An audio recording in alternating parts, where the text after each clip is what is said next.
Derek ati byose byarangiye, Rugero yagiye, ngwino tujye kwibanira. Ese Darlene araza kubyemera?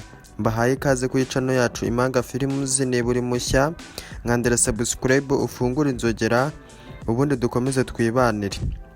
Nkuko murambivuga rero, iyi ni channel yacu ya kabiri yitwa Impanga Films, tunyuzeho ubusesenguzi tukarebera hamwe uko episode twasoje yagenze. Muri episode ya 64 rero twasize uwitwa Darlene ababaye cyane, ababaye rwose bigaragara kuko yararimo aranarira. Yari yasuye ariko Jonathan kugira ngo Jonathan amugire inama. Jonathan rwose bamwe muri mwebwe mwaduhaye comment mutubwira ati Jonathan ni umuntu mwiza, Jonathan yamuhaye inama nziza. Zimwe rero mu nama Jonathan yagiriye Darlene, yaramubwiye ati nkuko nge nakuze rwose iwacu hari amakimbirane menshi, hari amakimbirane rwose menshi cyane, byaviriyemo n'ababyeyi banjye kuba batandukana. Ubwo nagije nyine njya ku gice kimwe cy'umubyeyi, birangira ashatse undi mugore. Ubwo numva ni papa we ashaka undi mugore, birangira rero Jonathan atabanye neza na mukasi. Ari byo bigaragara rero Darlene ahamubwira ati utazigera utandukana na Rugero, wenda wagenda ukamwumva ukamubabarira. Ese mwe mudukurikiye murabona Darlene yababarira Rugero? Ariko Jonathan aravuga ati rwose uramutse umubabariye byaba byiza ku bana banyu, kuko mwaba mubahaye ikintu cyiza cyane, kuko bazakura babona ababyeyi babanye neza.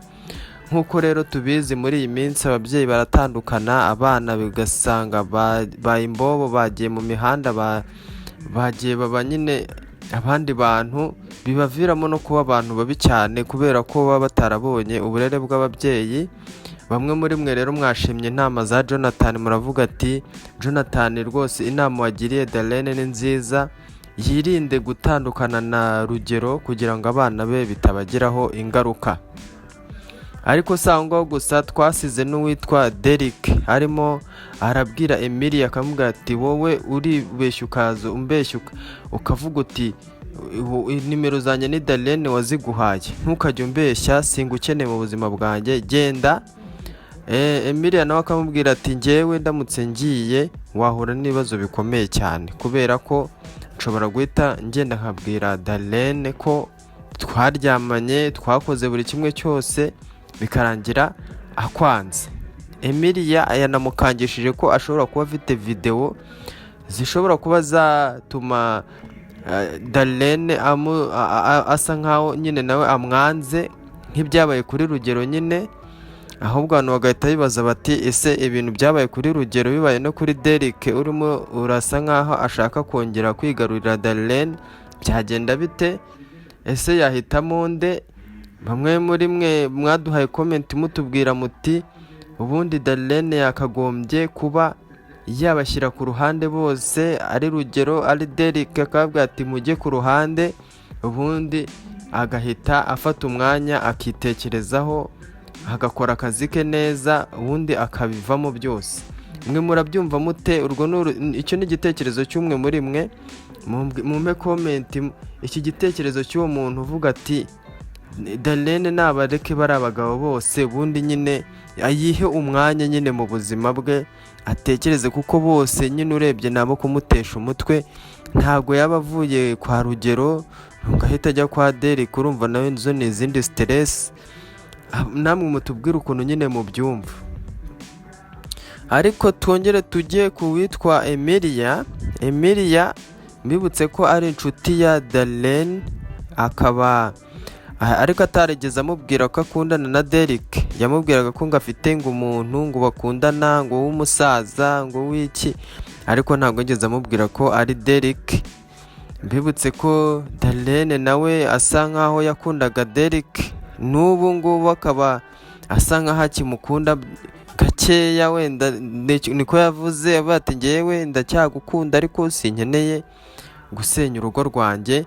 Derek byumve ubiha agaciro, ndagushimira ko wanyubashye, ariko ntabwo nshaka gusenya urugo rwanjye. Mutubwire rero muri comment ukuntu namwe mubitekereza, mutubwire ukuntu mubitekereza rwose. Ese atandukane na Rugero cyangwa agume mu rugo rwe n'abana be. Icyo ngicyo ni igitekerezo mugomba kuduha, mukaduha na komenti tukarebera hamwe uko byakagombye kugenda. Ariko dufite n'undi witwa Rugero, aho Rugero atangiye kugenzura umugore we.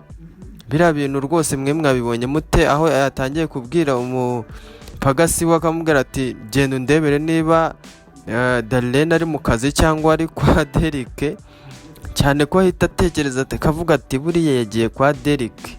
Ubwo nsa nkaho nashwanye nawe, buriya yagiye kwa Derek rwose. Kandi Darlene twabonye ko hari ahantu nyine yicaye asa nkaho ari kuri aparitoma, yagiye kwiha umwanya wo gutekereza. Ariko bigeze naho umukozi wo kwa Rugero, umukozi wo mu biro bya Rugero atangira kugenzura ahantu Darlene ari, kugira ngo Rugero amenye nyine ahantu ari. Rugero watekereza ko Darlene nyine ari umuntu nyine wahita wirukanka agahita ajya kwa Derek, ngo kuko ngatinya guseba atahita ajya mu kazi. Ariko twasize ariko uriya mukozi arimo arashakisha uwitwa Tania cyangwa Jovia. Baramushaka kubera ko ari we wafashe amashusho agashyira hanze Rugero arimo arasambana nawe. Ibyo bintu nyine asa nkaho Rugero ashaka kumufata. Ese mubona amufashe yamukorera iki nk'umuntu nyine wangirije ubuzima bwe? Mutubwire muri komenti, muduhe like, mukomantinge, mukore subscribe. Njye mwumvaga nitwa Eric nk'ibisanzwe, nkaba ndanga kugira ngo dusesengure muri episode 65. Duhurireyo. Ciao.